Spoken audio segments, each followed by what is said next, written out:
వాన ఎలా వస్తుంది వర్షం? అమెరికా వాళ్ళు హెలికాప్టర్లో నుంచి వదులుతారు సార్. చెప్పలేదమ్మా. దేంట్లో వెళ్తారు? Helicopter sir. హెలికాప్టర్ నుంచి. సరిగ్గా నెల రోజులు వాణి శ్రీను మధ్యలో మాధురి. ఓహో, టైటిల్ లోనే ట్విస్ట్ పెట్టారంటే ఇంకా కథనంలో ట్విస్టులు కేజీలు కేజీల కింద ఇచ్చేస్తారు. పంచాయతీ మొదలై నెల రోజులైనా ఇప్పటికీ రాజీ కుదరలేదు సరికదా కొత్త ట్విస్టులు తెరపైకి వచ్చాయి. ఏ ఇంటి కోసమైతే వాణి పట్టు వదలకుండా ధర్నా చేస్తున్నారో ఏంటే కౌంటర్ ఇస్తున్నావు? అదే ఇంట్లో ఇప్పుడు మాధురి ప్రత్యక్షమయ్యారు. పొద్దున ఈ దరిద్ర ఫేస్ చూశాను, ఏం జరుగుద్దో ఏమిటో. ఈ సీన్ చూడగానే వాణి రగిలిపోయారు. నిచ్చెన వేసుకుని పైకెళ్లే ప్రయత్నం చేశారు. ఊహిస్తేనే భయంకరంగా ఉంది. ఆ నిమిషం మొదలైన హై డ్రామా అర్ధరాత్రి వరకు కొనసాగింది.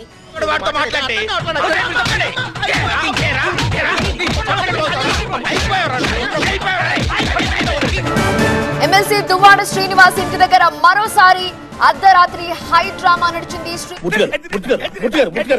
కంట్రోల్ ఎవరు సార్?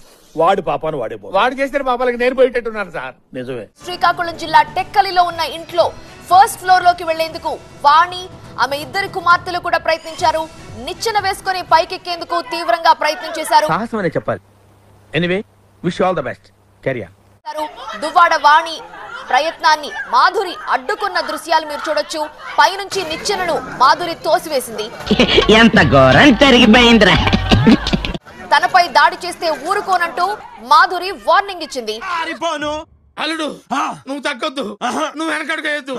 మ్యాటర్ ఏంటో తెలిపోవాలి. ఏంటంటే చెప్పిప్పుడు ఆత్మరక్షణ కోసం ఏమైనా చేస్తా అంటూ వాణిని బెదిరించింది మాధురి.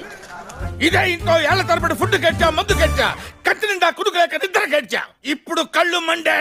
ఎవడైనా అడ్డొస్తే మాడి మసి అయిపోతారు.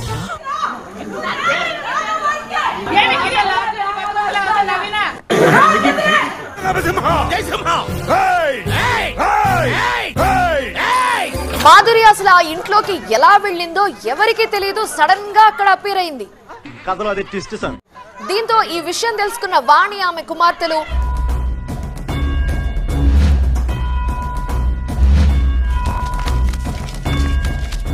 ఆ ఇంటి పైకెక్కేందుకు నిచ్చెన వేసుకుని ప్రయత్నిస్తున్న దృశ్యాలు చూస్తున్నాం. వాళ్ళ మధ్య జరుగుతున్న వాగ్వాదం కూడా మీరు చూడొచ్చు.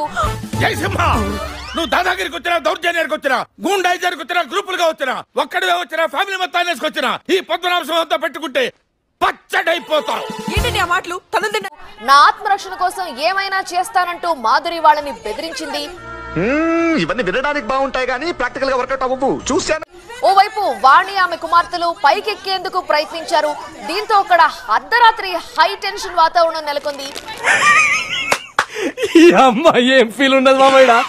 వాణి కొన్ని రోజులు అక్కడే ధర్నా చేసింది. ఆ ఇల్లు తనకే కావాలని చెప్పి.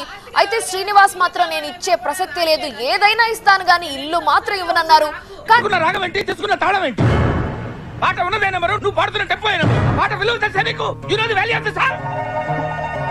ఒక్కొక్క అనుభూతికి ఒక్కొక్క నిర్దిష్టమైన శృతి ఉంటుంది, నాదం ఉంటుంది, స్వరం ఉంటుంది.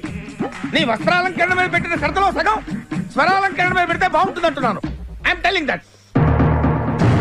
ఒక్కోసారి తెలుగు సినిమా సంగీతం చచ్చిపోతుందేమో భయం వేస్తుంది. మీ అజాగ్రత్తతో పొగరుతో మ్యూజిక్ డైరెక్టర్స్ క్రియేటివిటీని కిల్ చేయకండి. దయచేసి బ్రేక్ ఇవ్వాలనుకునే మాలాంటి డైరెక్టర్స్ డిసప్పాయింట్ చేయకండి. Don't disappoint us. అండర్స్టాండ్? మేము ఎక్కడికో తీసుకెళ్లాలనుకుంటాం, మీరు ఇక్కడే ఉంటారు, అక్కడికి రారు.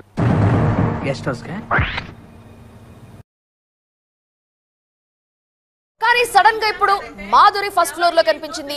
మాధురి అక్కడి నుంచి వెళ్లిపోవాలని వాణి డిమాండ్ చేస్తూ అసలు పైకి వెళ్లేందుకు ప్రయత్నిస్తే ఆ నిచ్చెనని కిందికి దోసేసింది మాధురి. నేనేమంటానంటే, ఆకలేసిన వాడు అమ్మా అని ఒక రకంగా అంటాడు, ఎదురు దెబ్బ తగిలిన వాడు అమ్మా అని ఒక రకంగా అంటాడు. చూద్దాంలే. చూడటం కాదండి, మీరు చెయ్యాలంతే. సరే, మీరు ట్రై చేస్తారన్నారంటే అది ఓకే అయిపోయిన